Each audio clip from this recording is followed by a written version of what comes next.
Bonjour à toutes et à tous, c'est Vieux Chat. Aujourd'hui, je vais vous présenter Effondrement par Jared Diamond.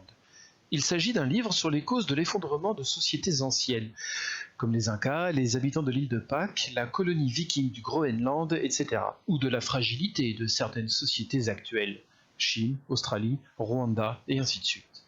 L'auteur utilise une grille de lecture en 5 points pour expliquer l'évolution de ces sociétés. Premièrement, les dégâts que l'homme inflige à son environnement. Deuxièmement, les conditions climatiques, la géographie et l'état des sols. Troisièmement, la qualité des relations avec les voisins. Quatrièmement, l'interdépendance commerciale avec les voisins.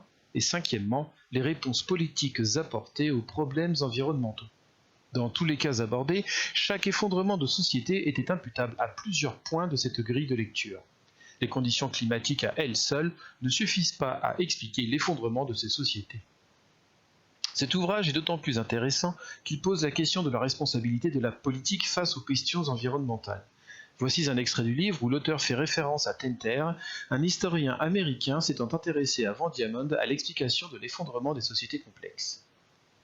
Tenter estimait donc qu'il est peu probable que les sociétés complexes puissent s'effondrer en vertu de l'échec de leur gestion des ressources environnementales. Et pourtant, il est clair, au vu de tous les cas analysés dans ce livre, que c'est précisément un tel échec qui s'est produit de façon répétée. Comment autant de sociétés ont-elles pu commettre d'aussi funestes erreurs ? Si certaines sociétés réussissent tandis que d'autres échouent, la raison en est évidemment dans les différences entre les environnements plutôt qu'entre les sociétés.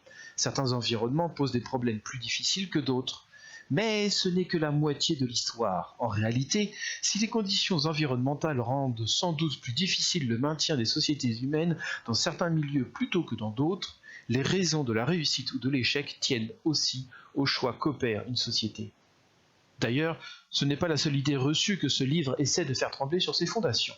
Comme la synthèse en fin de livre tente de le faire, l'effondrement d'une société n'est pas inéluctable, et il existe des moyens pour les individus d'influer sur la réaction de la société aux problèmes environnementaux. L'auteur aborde dans un chapitre entier des exemples de sociétés qui réussirent à éviter l'effondrement. Ce livre écrit en 2005 ne parle donc pas de la pandémie de Covid-19 et de sa propagation, ni des attentats commis en France en 2015 et dans les années qui suivirent.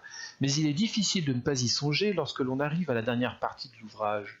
Effondrement est un livre écrit par un professeur de géographie à l'Université de Californie, professeur ayant auparavant été biologiste et physiologiste. Le livre est une tentative de synthèse de plusieurs cours qu'il y mena. D'ailleurs, l'idée du livre lui vint suite à une remarque d'élève. Je vais vous lire un extrait du livre où il en parle, et pour le comprendre, il faut savoir que les Pascuanes sont les habitants de l'île de Pâques où il n'y a plus aucun arbre. Lors des échanges avec mes étudiants, l'un d'entre eux me posa une question qui me laissa sans voix. Que se dit à lui-même le Pascuan qui abattit le dernier arbre ? Les dommages infligés à l'environnement se font-ils en toute connaissance de cause ? Les étudiants se demandaient si, à supposer qu'il y a encore des terriens vivants dans 100 ans, les hommes du XXIe siècle seront aussi stupéfaits de notre aveuglement que nous le sommes de celui des habitants de l'île de Pâques. L'auteur de l'ouvrage a beaucoup voyagé pour pouvoir rendre compte de ses idées, et il a visité la plupart des endroits cités dans le livre, comme par exemple le Groenland. Voici un autre extrait. À mon arrivée au Groenland, la première chose que je m'étais dite était que ce pays avait été cruellement mal nommé. Groenland signifie terre verte, or je ne voyais que 3 couleurs dans le paysage, le blanc, le noir et le blanc dominant largement. Certains historiens pensent que ce nom avait été intentionnellement choisi par Éric le Rouge, le fondateur de la colonie viking du Groenland, pour tromper les autres vikings et les inciter à le suivre au Groenland. Mais lorsque j'atterris à l'aéroport principal de Narsarsuaq et que je traversais le fjord parcouru d'icebergs qui mène à Brattahlid, le site qu'Éric le Rouge avait élu pour établir sa ferme, je découvris à ma grande surprise que ce nom de Groenland aurait pu avoir été choisi en toute honnêteté. Les ruines de la civilisation nordique se trouvent au milieu d'une grasse prairie d'herbes tendres et hautes au sol moussu, et parsemées de quantités de boutons d'or, de pissenlits jaunes, de campanules bleues, d'asters blancs et d'épilobes roses. Ce livre est une œuvre érudite, dont la bibliographie fait 40 pages. Bibliographie agrémentée des commentaires de l'auteur, pour qui voudrait poursuivre sa réflexion à un degré supérieur. C'est dire si la lecture pourrait en paraître malaisée. Heureusement, il n'en est rien. Il m'a fallu beaucoup de temps pour le lire, non pas à cause de sa difficulté intrinsèque, difficulté d'ailleurs très modérée, mais parce qu'il me semblait important de digérer les informations données au fur et à mesure. Ce n'est que vers la fin que le livre se lit d'une seule traite, car l'auteur fait référence à des situations abondamment vues et expliquées auparavant.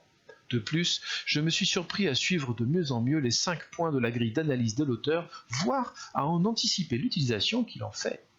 Les questions abordées dans ce livre concernent l'humanité entière, et l'auteur réussit le tour de force de rendre accessible une pensée fine qui donne toute sa place de manière scientifique à l'empirisme. Bref, une lecture salutaire.